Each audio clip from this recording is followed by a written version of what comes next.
Hit your neighbor on both sides and say, you don't know who you sitting next to. You have no idea who you sitting next to. I know I look all calm and I know I look all sophisticated, but girl, if the Holy Ghost hit me just right up in here, I will shout. You got to hold my mule, because I will go off, I will lose it.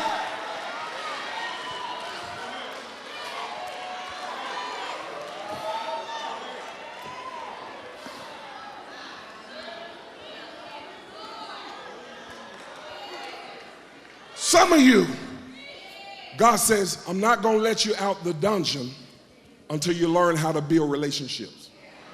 I'm going to keep you in the dungeon till you learn how to speak to folk.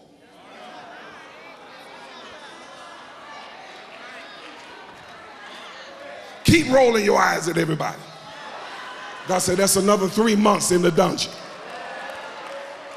Keep sitting next to folk and being all tight and pulling your pocketbook all close to you like somebody trying to take something away from you. God said, that's 5 more months in the dungeon. Keep being so mean that you won't even scoot over and let nobody sit down on your road and watch. God say, that's another year in the dungeon.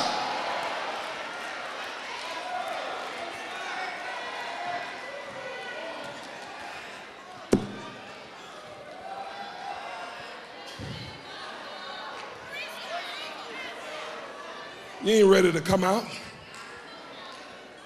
You ain't coming out till you love your neighbor as you love yourself. Proverbs 18:16 says, a man's gift will make room for him and will bring him before great men. You know what your gift will do for you? It'll elbow folk and say, excuse me, slide over. You got to make some room for this person. And it'll bring you before great men because of what's on your life. Now, your gift will get you in the room, but your skill in relationship building will keep you in the room.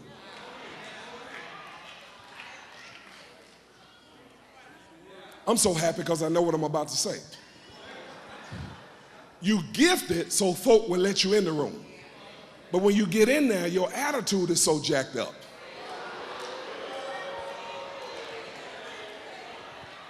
That can't nobody work with you. Can't nobody serve with you. Can't nobody minister alongside of you, so they plot to hurry up and get you out the room. Your gift will open the door, but your character will keep you in the room. Joseph had character. In order to build relationships, you need to work on your presentation. Do you remember 2 Kings chapter number 4, the widow woman? Husband dead. The creditors, she owed so many folk on the way to take her 2 sons and make them indentured servants. She goes to the man of God. The man of God said, what do you have in your house? I ain't got no little pot of oil. He says, okay. Go borrow some vessels from your neighbors. Say neighbors. He said, but not a few.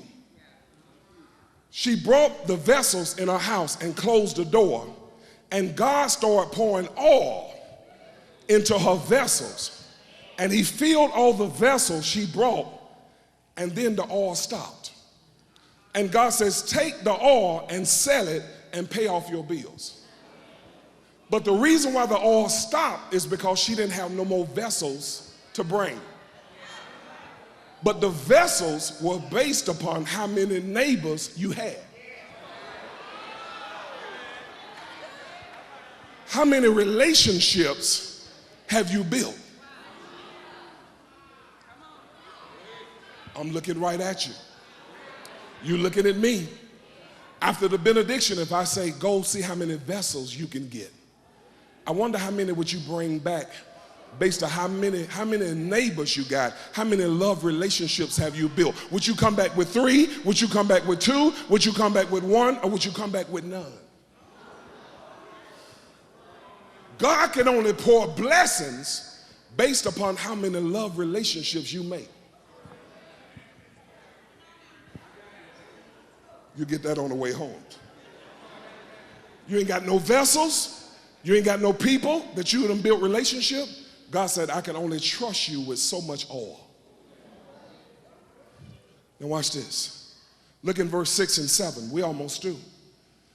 Joseph came in unto them in the morning and looked upon them, and behold, they were what? Sad. And he asked Pharaoh's officers that were with him in the ward of his Lord's house, saying, wherefore look ye so what? Sadly today. Look here.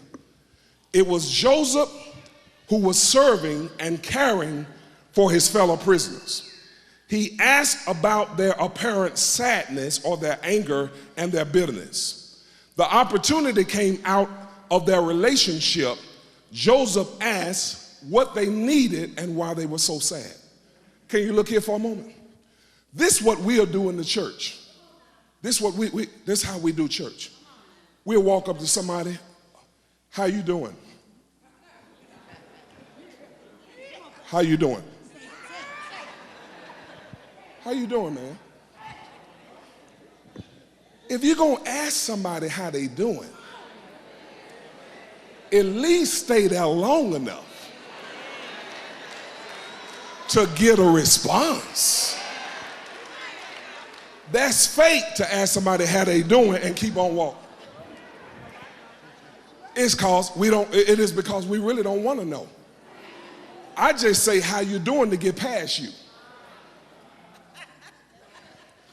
But we ought to be so tight in here and know each other so well that when you see a sister who's usually smiling and you see her all sad, you stop and say, something is wrong. I need to go. I need to pray for that sister. That brother usually has some joy, and now he's sitting over there looking like he done lost his best friend. I got to stop and see what's wrong with him. We don't even stop long enough to see what's wrong with one another. But if you keep on living, one day it's going to be you. And you're going to need somebody who can stop and take some time up with you and see what's wrong with you. Touch your neighbor and tell me you don't know who you're going to need.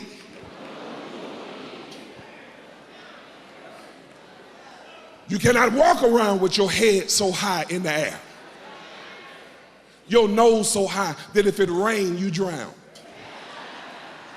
But you got to learn how to speak to everybody. I told you before, special in this economy, speak to everybody.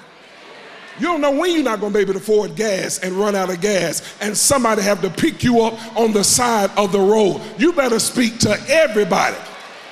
Look at your neighbor and tell him, I love you, and there's not a thing you can do about it.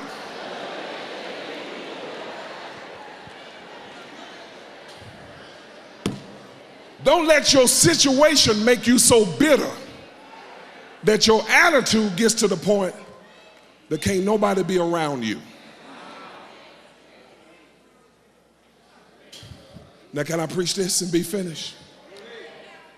Another thing about Joseph, he didn't walk past the baker and the butler saying, y'all better be glad you're meeting me. I'm the favorite son. You know, I'm the one that had the coat. And I'm the one that got a special covenant with God. He's with me everywhere I go. I'm the guy that was in Potiphar's house. I got so much favor. I was over everything in his house, and now they done put me in jail, and I'm over everything in jail. I got it going on. They would have never been able to receive him if he walked around in arrogance. Pride and ego tripping is killing a whole lot of people's dream. Can I preach it like I feel it? Say presentation is everything. So you got to present yourself in such a way that people can receive you. And when you walk past people acting like you all of that and you done forgot where you came from, then it's difficult for people to receive you. When you step in a room, it ought to change the whole atmosphere.